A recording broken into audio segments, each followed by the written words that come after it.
Halo anak-anak semua, kembali lagi dalam channel Bimbel Online.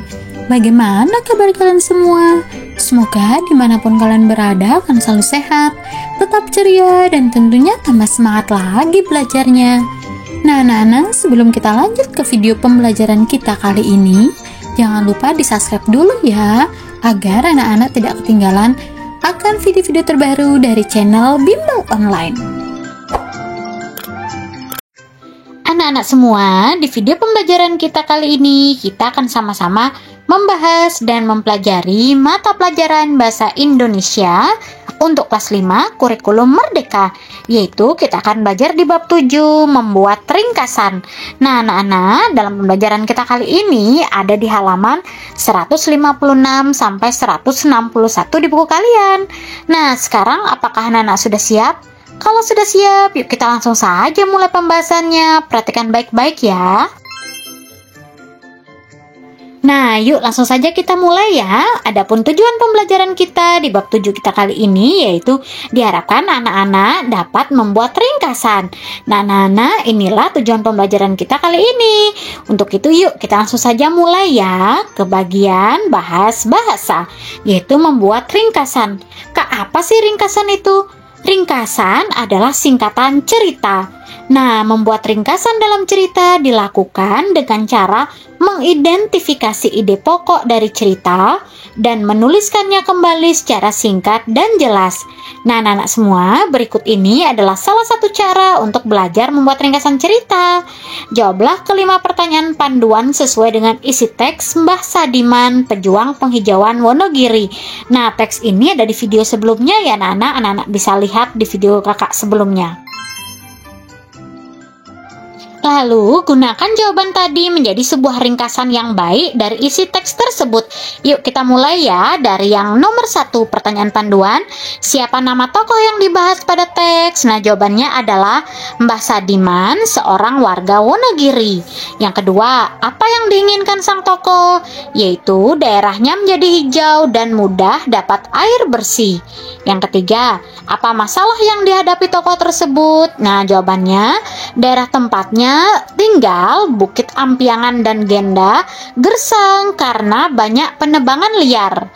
Kemudian tindakan apa yang dilakukan tokoh tersebut? Ia berinisiatif menanam dan merawat ribuan pohon beringin. Yang kelima, bagaimana keadaan desa Geneng saat ini? Nah, daerahnya menjadi hijau dan dialiri air bersih. Nah, inilah beberapa pertanyaan panduan yang bisa kalian buat untuk membuat ringkasan anak-anak.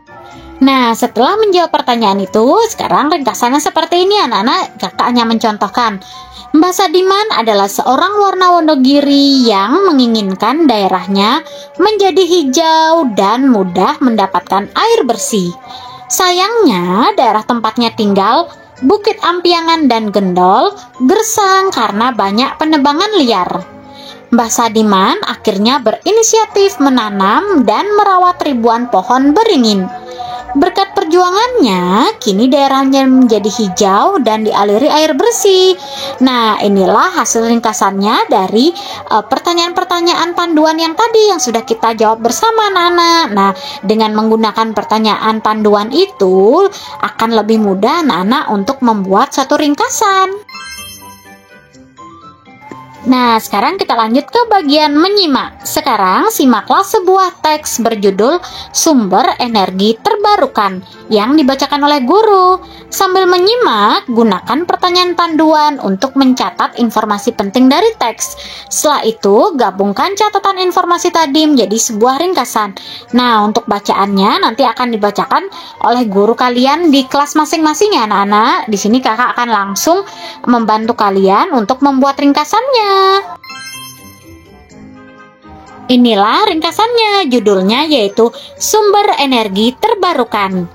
Terdapat dua jenis energi yang digunakan manusia sehari-hari, yaitu energi terbarukan dan tak terbarukan. Energi tak terbarukan bersumber dari fosil, jumlahnya terbatas tapi masih banyak digunakan. Energi terbarukan bersumber dari alam, jumlahnya melimpah tapi masih sedikit digunakan. Nah, energi terbarukan dengan beberapa keunggulannya adalah energi alternatif yang dibutuhkan untuk memenuhi kebutuhan energi dunia di masa depan. Nah, inilah hasil ringkasan dari bacaan yang dibacakan oleh guru kalian ya, anak-anak, yang berjudul Sumber Energi Terbarukan. Sekarang yuk kita lanjut ke bagian membaca. Bacalah teks di bawah ini dengan seksama. Tentunya kalian harus memperhatikan kata-kata yang ditandai warna kuning ya, anak-anak. Nah, di sini judul teksnya mengurangi, memakai ulang, dan mendaur ulang sampah. Aktivitas yang kita lakukan sehari-hari dapat menghasilkan sampah. Sampah yang dihasilkan biasanya berupa sampah organik, yaitu sampah yang mudah terurai. Misalnya, daun-daun kering, sisa makanan, dan lain-lain. Sampah lainnya yakni sampah anorganik, yaitu sampah yang sulit diurai, misalnya plastik, logam, kaca, kertas, dan lain-lain. Nah, pengelolaan sampah yang kurang baik dapat menimbulkan masalah. Sampah yang dibuang sembarangan akan menumpuk, berbau, dan menjadi tempat berkumpul serta berkembangnya penyakit. Sampah yang dibuang ke sungai dapat mencemari badan air dan mengakibatkan penyumbatan yang bisa berdampak banjir. Sampah yang dibakar juga akan mencemari udara, menurunkan kualitas lingkungan, dan bisa berdampak pada pemanasan global. Nah, kalau sudah seperti ini keadaannya, rusaklah lingkungan kita, anak-anak. Nah, anak-anak semua, pengelolaan sampah yang baik harus berwawasan lingkungan, menetapkan prinsip kemandirian yang produktif, dan mengedepankan prinsip 3M. 3M merupakan singkatan yang terdiri atas mengurangi, memakai ulang, dan mendaur ulang sampah. Nah, anak-anak, mengurangi sampah dapat dilakukan dengan cara mengurangi memakai plastik sekali pakai.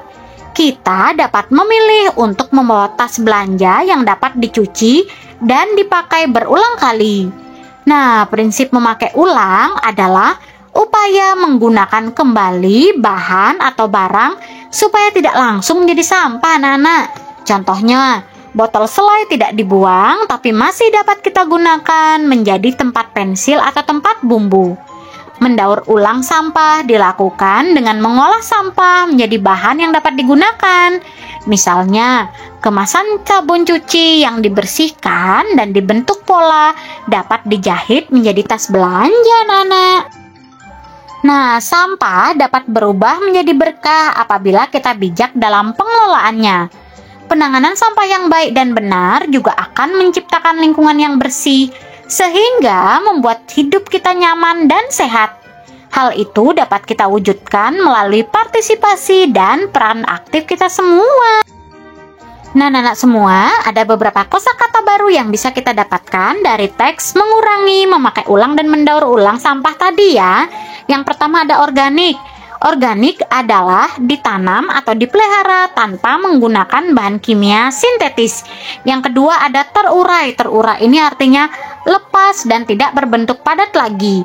Yang ketiga pengelolaan, yaitu proses kelola. Ada kata produktif. Produktif itu artinya menghasilkan manfaat. Selanjutnya ada badan air. Badan air ini contohnya sungai, danau, rawa, atau laut. Selanjutnya ada kata kualitas, anak-anak. Kualitas ini adalah tingkat baik buruknya sesuatu.